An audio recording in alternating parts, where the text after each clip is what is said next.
Olá, meus irmãos, bem-vindos ao canal Mistério da Palavra do Senhor. Vamos dar continuidade ao estudo da Bíblia, capítulo 71 ao capítulo 75 do livro de Salmos, né? Esse precioso livro que nos ensina tanto, né? O Salmo 71, ele é um salmo de quem já está na velhice.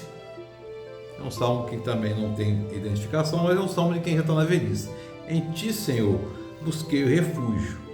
Nunca permitas que eu seja humilhado. Resgata-me livre por tua justiça. Inclina o teu ouvido para mim, salva-me. Peço-te que sejas a minha rocha, meu refúgio. Livra-me, ó meu Deus, das mãos dos ímpios, das garras dos perversos e cruéis. Você vê que aqui ele está velho, né? Aqui muito provavelmente o Davi está velho e já não tem aquele vigor todo e está sendo ameaçado, né? Parece ser um salmo atribuído a Davi, né? É típica escrita, né? Pois tu és minha esperança, ó soberano Senhor, em ti minha confiança desde a juventude. Aqui você vê que já confirma que ele está velho desde a juventude, significa que ele não está mais jovem, né? Desde o ventre materno dependo de ti. E Davi foi muito jovem, né? O trono Davi, quando foi lá na frente de batalha, ele estava com 12 anos mais ou menos, que os irmãos, 12 a 15 anos, né? Porque os irmãos mais velhos tinham 20 anos, já estavam na frente de guerra, né? Desde o ventre materno dependo de ti. Tu me sustentaste desde as entranhas da minha mãe, eu sempre te louvarei. Tornei-me um exemplo para muitos, porque tu és o meu seguro refúgio. E Davi tem consciência aqui de que ele foi exemplo para muitas pessoas, né? Porque, inclusive para nós, em termos de oração, de arrependimento, né? Teu louvor transborda a minha boca. Não me rejeites na velhice, não me abandones quando se vão minhas forças. Aqui você está vendo que ele está declarando dependência, né, do Senhor e declarando, confessando que o Senhor sempre foi a esperança dele. Desde a minha juventude, ó Deus, tens me ensinado, até hoje eu anuncio tuas maravilhas, agora que estou velho, de cabelos brancos, não me abandones, ó Deus, para que eu possa falar de tua força aos nossos filhos e do teu poder às futuras gerações. O Senhor tem que ser sempre louvado durante toda a nossa vida breve, nossa breve vida, né? A gente tem que buscar no Senhor, colocar no Senhor o tudo, que realmente Jesus é a provisão e Ele é o tudo. Ele é o tudo. Quando a gente pensa que tem tudo, a gente não tem nada, mas com o Senhor a gente tem tudo. Tudo no Senhor, porque o Senhor é a nossa provisão. O Salmo 72 é um salmo interessante, porque ele é um salmo de oração de favor do rei. E vocês vão perceber que é oração para um filho de Davi. E é um salmo de Salomão, que foi rei depois de Davi, né? Reveste-me da tua justiça, ó rei, ó Deus, e o filho do rei da tua retidão, para que ele julgue com retidão, com justiça os que sofrem opressão. Que os montes tragam prosperidade ao povo e as colinas o fruto da justiça. Defenda ele os oprimidos entre o povo. Aqui está vendo quem está pedindo sabedoria para o rei, né? E o rei, outra vez, o rei só tem uma lei a ser seguida. A lei do rei qual é? Guardar a lei do Senhor, né? Porque o grande problema, desde sempre, desde toda a humanidade, dele sempre é a injustiça social, é a iniquidade, a perversidade, tudo que a distância do Senhor traz, né? Defenda ele os oprimidos entre o povo, liberte os filhos dos pobres, esmague ele o opressor. Aqui está falando que o Senhor, aqui o rei sempre, para agir sempre em nome da justiça com retidão, sempre em favor dos menos favorecidos, né? Que ele perdure como o sol e como a lua por gerações, seja ele como a chuva sobre uma lavoura ceifada, como os aguaceiros que regam a terra. Floresçam os justos nos dias do rei e haja grande prosperidade enquanto durar a lua. Governe ele o mar, de mar a mar, desde o rio até o faro, até os confins da terra, incline diante dele teus estivos. Aqui está falando da soberania de Salomão, está falando do poder de Salomão. Não houve nenhum outro rei como Salomão, né? Ainda fala, eles compadecem dos fracos e dos pobres. Ele os resgata da opressão e da violência, pois aos seus olhos a vida deles é preciosa. Tenha vida longa o rei, receba ele o ouro de Sabá. Tanto que a rainha de Sabá foi visitá-lo, né? Levou ouro, levou joias, levou um monte de coisa, né? E a rainha de Sabá declarou que sabia dos feitos, mas não sabia que era tão grandioso como ele, Salomão era, né? Bendito seja o Senhor Deus de Israel, o único que realiza feitos maravilhosos. E aí vem uma doxologia, uma adoração e uma oração. Bendito o seu glorioso nome para sempre. Enche toda a terra de sua glória. Amém e amém. E aqui, meu irmão, encerra aqui nesse capítulo 72, nesse Salmo 72, as orações de Davi. Como está colocado aqui, encerram-se aqui as orações de Davi, filho de Jessé. E o capítulo 73, ele inicia o terceiro livro dos Salmos. A gente viu que os Salmos, no começo, são divididos em 5 livros, né? O Salmo 73, ele começa o terceiro livro, que vai do Salmo 73 ao 89, né? E consiste em 17 salmos, né? Todos têm nome de pessoas, né? Asaf, 11 são de Asaf, né?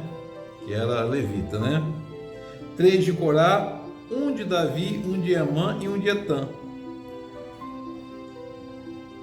Todos os tipos de salmos eles são representados, com exceção do salmo de penitência. 6 salmos de lamento, 5 de culto, adoração, louvor e ações de graça. 3 de sabedoria, 1 imprecatório, 1 litúrgico e 1 messiânico. E a gente vai ver que esses salmos são salmos preciosos. O Salmo 73 começa assim, salmo da família de Asaf, que era um levita, né? Interessante a gente observar isso. Certamente Deus é bom para Israel, para os puros de coração. Quanto a mim, meus pés quase tropeçaram, por pouco não escorreguei, pois tive inveja dos arrogantes quando via prosperidade. E aqui esse salmo vai colocar aquela questão lá do Salmo 1, né? Os impiedosos e os piedosos, os ímpios e os que buscam ser piedosos, né? Os não ímpios, né? E por vezes, assim como nós, a gente olha assim e questiona, puxa vida, fulano lá e a gente julga, isso não deve acontecer, mas a gente sempre fala com um certo tom de julgamento. Fulano não cumpre, não serve no Senhor, fulano não é convertido, fulano tem esses atos de religiosidade, e julga o outro e fica com inveja do outro, porque o outro lá, o cara tem tudo e eu não tenho nada, eu sou servo do Senhor e não tenho nada. Meu irmão, você tem Jesus. Ele coloca que não inveja o ímpio, e aqui eu não estou falando de quem tem, não está se falando de maldição aqui, então a gente não pode atribuir maldição a quem não tem e bênção a quem tem. Isso seria falar da teodiceia, né? Como lá em Jó. Então, meu irmão e minha irmã, precisamos ter cuidado para não julgar o próximo segundo nossa ótica, né? Olha o que ele coloca. Pois tive inveja dos arrogantes quando vi a prosperidade desses ímpios. Eles não passam por sofrimento, têm um corpo saudável e forte. A gente questiona quantas vezes a gente está doente, né? E o outro lá que a gente acha que ele é ímpio, ou que a gente julga, ou que a gente tem um olhar de religiosidade, lá de legalidade, legalismos, a gente julga aquilo e você está doente lá, né? O Senhor disse, eu no mundo tereis aflições, mas tende fé, eu venci o mundo. A gente está aqui, o mundo é de aflições, mas a fé no Senhor nos sustenta nesse mundo. Estão livres dos fados de todos, não são atingidos por doença como outros homens. E ainda coloca lá na frente, com a boca arrogam assim os céus e com a língua se apossam da terra. A gente também, a gente fala, eu estou servindo no reino, que eu estou isso, que eu estou aqui, Mas, meu irmão, minha irmã, a gente precisa ter muito cuidado quando fala que está servindo ao reino. A gente precisa ter muito cuidado, porque o reino está no meio de nós, o reino está no próximo, está necessitado. É preciso ter muito cuidado com isso, né? Para a gente não julgar, porque a gente é preciso ter cuidado, a gente ter cuidado com a questão da religiosidade. Você crer em Cristo, creia no Cristo, creia em Deus, creia no Cristo.